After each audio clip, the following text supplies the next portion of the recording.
आप, मैं हूं आपके साथ नेहा दुबे। जोधपुर के शेरगढ़ में शादी समारोह के दौरान बड़ा हादसा हो गया। यहां पर गैस सिलेंडर फटने से 60 लोग झुलस गए हैं और कुछ ग्रामीणों ने बीच बचाव कर आग पर काबू पाया। आग के अंदर फंसे लोगों को बाहर निकाला गया और उन्हें अस्पताल में ले जाया गया। इस हादसे में दूल्हे और माता पिता और बहन भी चपेट में आ गए हैं। इनमें से बहन की हालत गंभीर बताई जा रही है। वहीं हादसे में 2 बच्चों की मौत हो गई है। बताया भी जा रहा है कि जोधपुर के शेरगढ़ विधानसभा क्षेत्र के भूंगरा गांव में एक शादी समारोह के आयोजन के दौरान हलवाई के पास लगे गैस सिलेंडर फटने से दर्दनाक हादसा हो गया।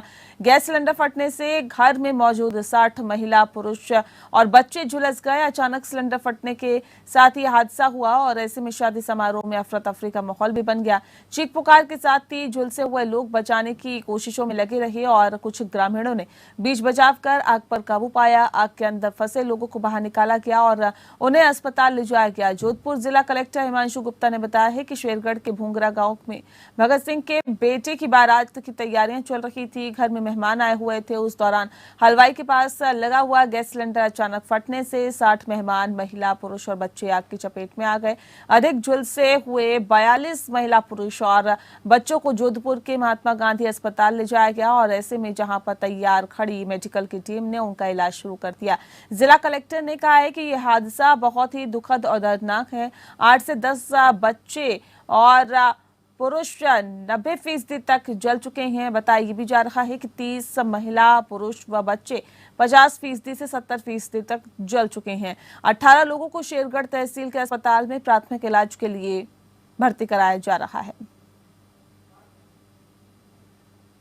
दुखद घटना है और मैंने प्रशासन से ही बात करी और जब मुझे मालूम पड़ा, मैं ट्रेन में आ रहा था जोधपुर, और जैसे ही मुझे मालूम पड़ा मैंने कलेक्टर महोदय से भी बात करी। उन्होंने कहा कि हमने अब यहाँ पे हॉस्पिटल में तो अलर्ट कर दिया है और साथ ही मॉनिटरिंग कर रहे हैं कि सारी गाड़ियाँ जो हैं, कुछ प्राइवेट एम्बुलेंस से भी रवाना हुए थे और दूसरी गाड़ियों से रवाना हुए थे, तो मैंने यही कहा था कि आप व्यवस्था करें थोड़ा ट्रैफिक इस तरह के, तो जल्द से जल्द पहुँच पाएँ, क्योंकि बर्न इंजरी है तो इन्फेक्शन फैलने का और दूसरे जो डर रहते हैं। तो मैंने उनसे निवेदन किया था कि आप उस गाड़ी को जल्द से जल्द अस्पताल पहुंचा सके ताकि बर्न वार्ड में उनको शिफ्ट कर सकें।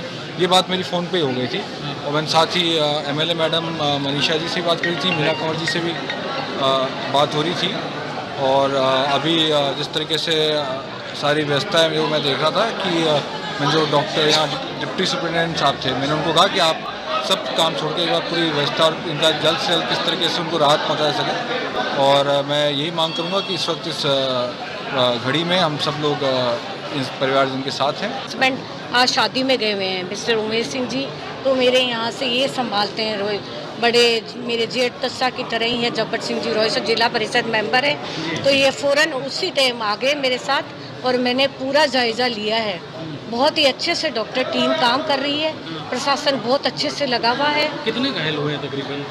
घायल तो कम से कम 63 बता रहे हैं, उसमें से 50 या 60 वहीं बालेसर के आसपास हमने वहाँ पर रखा है। तो मुझे पूर्ण आशा है कि जो स्टाफ अच्छे से काम कर रहा है, ये सब स्वस्थ होकर जाएंगे और मैं पूरा उनके लिए सहायता की मदद करूँगी आगे सरकार से।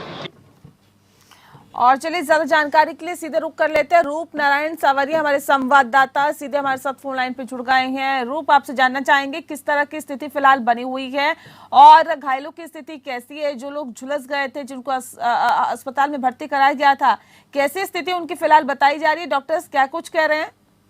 नेहा, मैं बताना चाहूंगा कि 60 से ज्यादा लोग इस हादसे में घायल हुए हैं। उनमें से 40 की हालत गंभीर है। उस 5 लोगों की मौत हो चुकी है। अभी जब पुलिस प्रशासन, ये आपके महात्मा गांधी हॉस्पिटल प्रशासन पूरी तरह से मुस्तैद है और मरीजों के जो तीरंदाजी में उसमें लगा हुआ है। बहुत अच्छी मेहनत कर रहे हैं डॉक्टर्स लोग, सारे लोग लगे हुए हैं। प्रशासन के लोग यहाँ ऑलरेडी मौजूद है। पुलिस अपने जगह काम कर रही है, प्रशासन सीधा रहा हुआ है। 40 में से कितने लोगों को ही बचा पाते हैं, कितने लोगों की अच्छी वो करते हैं, सारी मेहनत करके डॉक्टर्स की देखरेख में सभी घायल मरीजों का इलाज हो रहा है। उनमें से कुछ लोग ज्यादा गंभीर हैं, उनके लिए अलग से ट्रीटमेंट किया जा रहा है जी। 20 परिवार के लगभग 60 लोग घायल हैं टोटल, जिसमें से 5 की डेथ हो चुकी है। 55 लोग यहाँ हैं, जो उनमें से कुछ 40 लोग के करीब ज्यादा सीरियस है। नेहा जी, डॉक्टर सभी क्या कुछ कह रहे हैं रूप, और पुलिस का क्या कुछ कहना है इस पूरे मामले पर? हादसे की मुख्य वजह क्या रही? गैस सिलेंडर की फटने की मुख्य वजह क्या रही? गैस सिलेंडर की अभी पुलिस ने कहा कि कहीं ना कहीं लापरवाही है। जांच में वो इसको देखेंगे कि कैसे क्या हुआ। हालांकि ऊपरी तौर पर यही देखा जा रहा है कि गैस सिलेंडर जो था इनका अपने घर का ही था, घरेलू गैस सिलेंडर से इन्होंने शादियों में जो काम लिए थे सिलेंडर वही हैं, और उनमें से कहीं ना कहीं वो लीक हुआ और वो किसी ने लाइट जला दिया। कैसे क्या हुआ इसकी जांच की जा रही है। जी पुलिस जांच के बाद ही कुछ स्पष्ट कर पाएगी कि हालात क्यों इतना विकट और गंभीर हुआ। जी, बहुत शुक्रिया आपका रूप तमाम जानकारी हम तक पहुंचाने के लिए। तो जाहिर तौर पे पुलिस इस पूरे मामले की तफ्तीश कर रही है और जो लोग झुलसे थे उनका इलाज लगातार जारी है। 5 लोगों की मौत हुई है इस हादसे में, हालांकि बाकी लोग भी जिंदगी और मौत के बीच झूल रहे हैं, लेकिन कुछ लोग ऐसे हैं जो 90% तक जल चुके हैं और उनको भी बचाने के लिए डॉक्टर्स की टीम लगातार मशक्कत कर रही है। हालांकि कोशिश यही है कि ठीक ठाक लोगों को कर दिया जाए और इसकी जद्दोजहद में डॉक्टर्स की टीम लगातार लगी हुई है, लेकिन इस हादसे में अब तक 5 लोगों की मौत हो चुकी है।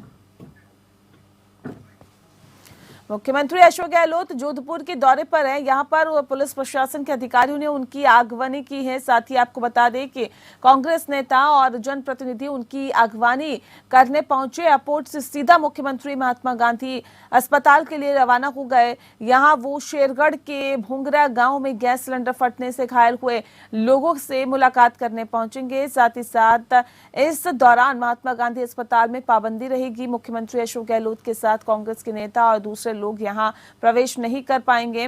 सीएम के साथ सिर्फ 8 लोगों की ही एंट्री रहेगी। एयरपोर्ट से महात्मा गांधी अस्पताल और सर्किट हाउस तक सुरक्षा के कड़े इंतजाम किए गए हैं। ये घटना तो खैर बहुत ही दुखद घटना है कि 50-52 लोगों का इस्तेदार से हादसे में जलना बहुत हर्ज़े घटना है और इलाज तो चल रहा है। मैंने पता किया है जिला कलेक्टर से, कल से मैं संपर्क में हूँ, तो इलाज में वो सभी तरह से प्रयास किए जाने कैसे बचाया जाए, पर क्योंकि कई जो महिलाएं या बच्चे हैं वो 60% ज़्यादा है, वो बर्न है, कोई 80% ज़्यादा है, उनके लिए चिंता बनी हुई है कि रात को भी 2-3 डेथ हो गई। सरदार शहर के उपचुनाव में कांग्रेस के अनिल शर्मा ने भाजपा के अशोक पींचा को 26,852 वोटों से हराया है। आपको बता दें कि अनिल शर्मा ने भाजपा प्रत्याशी को हराकर अपने पिता स्वर्गीय भंवर लाल शर्मा के स्थान को कायम रखा है। अनिल शर्मा की जीत के साथ ही कांग्रेस कार्यकर्ता और समर्थक खुशी से झूम उठे। कॉलेज के आगे एक दूसरे को गुलाल लगाकर खुशी मनाई और एक दूसरे को मिठाई खिलाकर बधाई भी दी। वहीं स्थानीय गांधी चौक में कांग्रेस और भाजपा कार्यकर्ताओं का सुबह से ही जमावड़ा शुरू हो गया था। मतगणना के पहले राउंड में कांग्रेस के अनिल शर्मा को बढ़त मिली, जो कि तीसरे राउंड तक बढ़ी और उसके बाद भाजपा कार्यकर्ता गांधी चौक से रवाना हो गए और कांग्रेस कार्यकर्ता खुशी मनाने लगे। 10वें राउंड के बाद कार्यकर्ताओं ने आतिशबाजी शुरू कर दी और वहीं 15वें राउंड के परिणाम पर गांधी चौक में ढोल ताशे बजने शुरू हो गए। गुलाल और लड्डू बंटने भी शुरू कर दिए गए। साथ ही दिन भर गांधी चौक में पंडित भंवर लाल शर्मा अमर रहे, अनिल शर्मा और कांग्रेस जिंदाबाद के नारों से गुंजियामान रहा। चूरू में लगभग 6 बजे अनिल शर्मा भंवर लाल शर्मा की समाधि स्थल पहुंचे और उन्हें श्रद्धांजलि अर्पित की गई। निश्चित रूप से सरदार शहर की जनता ने मुझे दिल खोल के आशीर्वाद दिया है और मैं पहले दिन से कह रहा था, जब से मैंने वोट शुरू की है, जनता का अपार प्यार प्रेम स्नेह आशीर्वाद मुझे मिल रहा था और वो रिजल्ट उसके आज आपके सामने है। तो सबसे पहले मैं सरदार शहर की पूरी जनता को बहुत बहुत बधाई, शुभकामना, आभार व्यक्त करना चाहूँगा। ये मेरी जीत नहीं, सरदार शहर की जनता की जीत है। वहीं राजस्थान भाजपा के प्रदेश अध्यक्ष डॉक्टर सतीश पूनिया ने कांग्रेस नेता राहुल गांधी से फिर कई सवाल किए।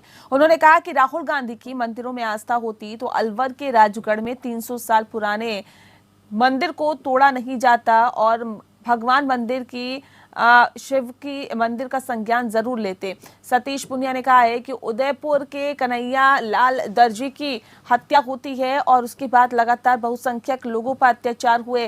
वह राजस्थान में किसी से छुपा हुआ नहीं है। हिजाब का मसला जो है वो कोटा में पीएफआई को परमिशन दी जाती है। दूसरी तरफ करौली, जोधपुर, भीलवाड़ा को दंगे की आग में झुलसा दिया जाता है। भाजपा प्रदेश अध्यक्ष ने राहुल गांधी से पूछा कि रामनवमी और हिंदू नववर्ष पर आपकी कांग्रेस पार्टी की सरकार ने प्रतिबंध क्यों लगाया। सतीश पूनिया ने कहा कि राहुल गांधी से आज 5वां सवाल है कि वह यात्रा में अक्सर मंदिरों में जाते हैं। क्या आपका मंदिरों में जाना सियासी पाखंड भर है या थोड़ी भी आस्था आपके मन में है? हमेशा की तरह मेरा राहुल गांधी जी से आज 5वां सवाल है। मैं देखता हूं कि यात्रा में अक्सर वो मंदिरों में जाते हैं। क्या ये मंदिरों में जाना आपका सियासी पाखंड भर है या तनिक भी कोई आस्था आपके मन में है? यदि ऐसा होता तो शायद आप राजगढ़ के 300 वर्ष पुराने तोड़े गए शिव मंदिर का संज्ञान जरूर लेते। मुझे लगता है कि यदि आस्था होती तो राजस्थान की सरकार ने जो तुष्टीकरण की पराकाष्ठा की उस पर सवाल जरूर करते। जिस तरीके से उदयपुर के कन्हैयालाल दर्जी की हत्या होती है और उसके बाद लगातार जिस तरीके से तुष्टीकरण की पराकाष्ठा हुई, बहुसंख्यक लोगों पर जिस तरीके से अत्याचार हुए, वो राजस्थान में किसी से छुपा नहीं है। अगली खबर का रुख कर लेते हैं क्योंकि बहुत महत्वपूर्ण ये खबर और समझने वाली है कि आखिर किस तरह से विराटनगर विधानसभा क्षेत्र में जयपुर ग्रामीण सांसद और पूर्व केंद्रीय मंत्री राज्यवर्धन सिंह राठौर दिल्ली जाते समय भाजपा पदाधिकारियों और कार्यकर्ताओं से उन्होंने मुलाकात की और उनकी समस्याओं को भी सुना। वहीं उन्होंने भाजपा द्वारा निकाली जा रही जन आक्रोश रैली को लेकर चर्चा भी की। राज्यवर्धन राठौर ने कहा है कि आक्रोश रैली के माध्यम से कांग्रेस सरकार की 4 साल के कुशासन की जानकारी से आम जन जागरूक होगा। उन्होंने कहा कि मुख्यमंत्री 4 साल से प्रधानमंत्री नरेंद्र मोदी को फेल साबित करने में जुटे हैं, जबकि उनको ये पता नहीं है कि प्रधानमंत्री मोदी को पूरा देश प्यार करता है। कांग्रेस सरकार के खिलाफ आम जन में गुस्सा है और जनता ने जो जिम्मेदारी सौंपी है उस जिम्मेदारी को कांग्रेस नहीं निभा सकी है। जनता की चिंता छोड़कर केवल कुर्सी की लड़ाई में वो उलझे हुए हैं। पूर्व केंद्रीय मंत्री ने कहा है कि राजस्थान में भ्रष्टाचार बढ़ रहा है और बेरोजगार युवाओं के लिए बेरोजगारी भत्ते की बात कही गई थी, उसका आंकड़ा 1.5 लाख भी पार नहीं कर पाया। लाखों युवा बेरोजगारी भत्ते की लाइन में खड़े हैं। उन्होंने कहा कि राजस्थान के अंदर हर रोज रेप की 18 वारदातें हो रही है। एक महीने में 600 से ज्यादा अपहरण और 500 से ज्यादा हत्याएं हो रही है। राजस्थान की सरकार ने अपनी पूरी जिम्मेदारी छोड़कर केवल और केवल रंजिश की राजनीति, स्वार्थ की राजनीति और कुर्सी बचाओ राजनीति, अपनी खुद की कुर्सी बचाओ राजनीति ही करेगी। और ये केवल हम भारतीय जनता पार्टी वाले होने के नाते नहीं, ये जन जन राजस्थान का कह रहा है। आप एक एक चीज ले लीजिए, सुरक्षा का मामला ले लीजिए तो उसमें राजस्थान सबसे नीचे। महिलाओं की सुरक्षा की बात कर लीजिए तो उसमें तो बिल्कुल ही आप समझिए कि बेइज्जत करने वाली बात हो रही है। राजस्थान को ऐसा माहौल बना दिया उन्होंने। राजस्थान के गृह राज्य मंत्री राजेंद्र सिंह यादव ने पुलिस मुख्यालय में कानून व्यवस्था की समीक्षा बैठक को संबोधित किया। उन्होंने कहा कि प्रदेश में पुलिस सराहनीय कार्य कर रही है। राजस्थान पुलिस के इनोवेशंस के कारण अपराधों के अनुसंधान में लगने वाला समय कम हुआ और राज्य में हुई जघन्य वारदातों और घटनाओं में पुलिस द्वारा की गई त्वरित कार्रवाइयां एक बड़ी उपलब्धि है। वहीं राजेंद्र सिंह यादव ने कहा है कि पुलिस विभाग द्वारा आम जन को न्याय सुनिश्चित करने के लिए सभी कदम उठाए जा रहे हैं। मीटिंग में उन्होंने बताया कि राज्य में अपराधों पर अंकुश लगाने के लिए अभय कमांड सेंटर को और मजबूत किया जा रहा है। 30,000 सीसीटीवी कैमरेज लगाने की भी काम जो है वो जल्द ही पूरा किया जाएगा। राज्य के लगभग सभी पुलिस थानों में स्वागत कक्ष बनाए जा चुके हैं। गृह राज्य मंत्री राजेंद्र सिंह यादव ने कहा है कि जयपुर और दूसरे शहरों में जमीनों की खरीद बिक्री से संबंधित धोखाधड़ी के मामलों में काफी वृद्धि हुई है, जो कि चिंताजनक है। इस तरह के प्रकरणों की प्रभावी रोकथाम के लिए गृह सचिव की अध्यक्षता में एक उच्च स्तरीय समिति बनाई जाएगी, जो 2 महीने में अपनी रिपोर्ट देगी। इस समिति में जयपुर विकास प्राधिकरण, नगरीय विकास विभाग, सहकारिता विभाग और पुलिस के उच्च अधिकारी शामिल होंगे। बैठक में मुख्य सचिव उषा शर्मा, पुलिस महानिदेशक उमेश मिश्रा, अतिरिक्त मुख्य सचिव गृह आनंद कुमार सहित वरिष्ठ पुलिस अधिकारी गण मौजूद थे। 8 बजे के बाद में शराबी दुकान नहीं खुली रहनी चाहिए। बहुत अच्छा इम्पैक्ट पड़ा था पूरे प्रदेश के अंदर, विशेषकर महिलाओं और बच्चों में बहुत बड़ा वेलकम भी हुआ था। सब धीरे धीरे डायलूट हो गया वो, जो हम महसूस करते हैं। आज हमने निर्णय किया कि वापस जो है, जो 8 बजे के बाद शराब अगर बिकती मिलेगी, उस जो एरिया के थानेदार हैं, थानेदार सीओ की जिम्मेदारी होगी, जिसका एरिया है पूरा, और जिम्मेदारी एसपी की होगी कि जिले में 8 बजे के शराब बाद में बिके नहीं।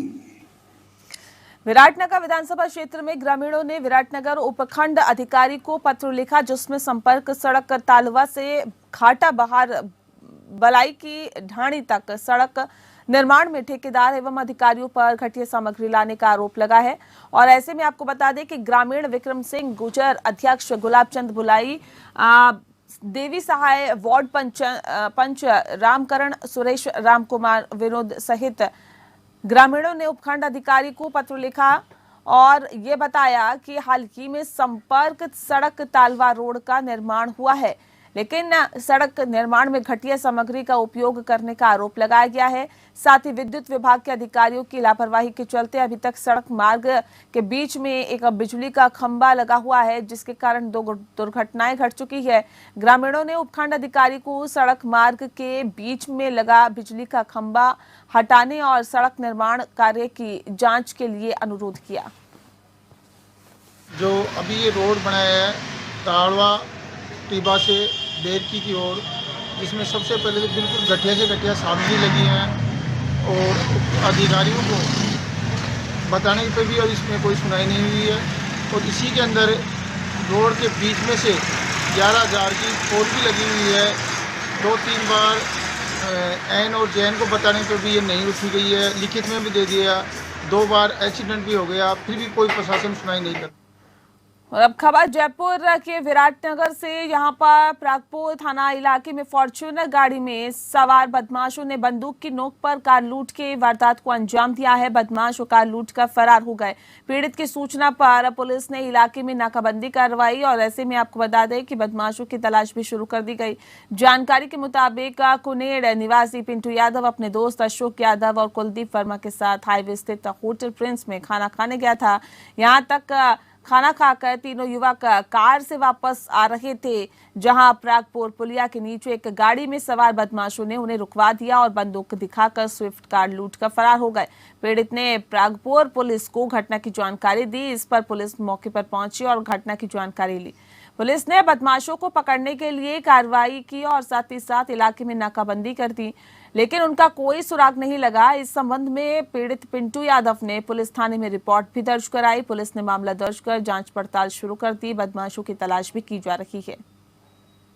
9 बजे के आसपास प्रिंस होटल से मेरे घर की तरफ आ रहा था। प्राग पुलिया के मैं नीचे लिया, टॉयलेट करने के लिए मैं गाड़ी रुका। टॉयलेट करके जैसे ही मैं गाड़ी में बैठा, एक फॉर्च्यूनर गाड़ी आई और मेरे फाटक पे उन्होंने बंदूक से दिया। मैं फाटक खोल के नीचे उतरा। उन्होंने बोला कि गाड़ी चाबी दो। मैंने गाड़ी चाबी मना किया। गाड़ी चाबी क्या करोगे? उन्होंने बोला तेरी टांग में फायरिंग करे क्या? फिर उन्होंने गोली चलाई। मैंने उनको मेरी गाड़ी की चाबी दे दी। रात को पिंटू की यहाँ अपने पुलिया के पास उन्हें कोई किसी ने रोक के हथियार दिखा के गाड़ी छुड़ा के ले गए। स्विफ्ट गाड़ी, जिसका मुकदमा दर्ज कर लिया गया है और उसकी तलाश जारी है और उनकी CCTV वगैरह फुटेज वगैरह उसकी जाँच की जा रही है।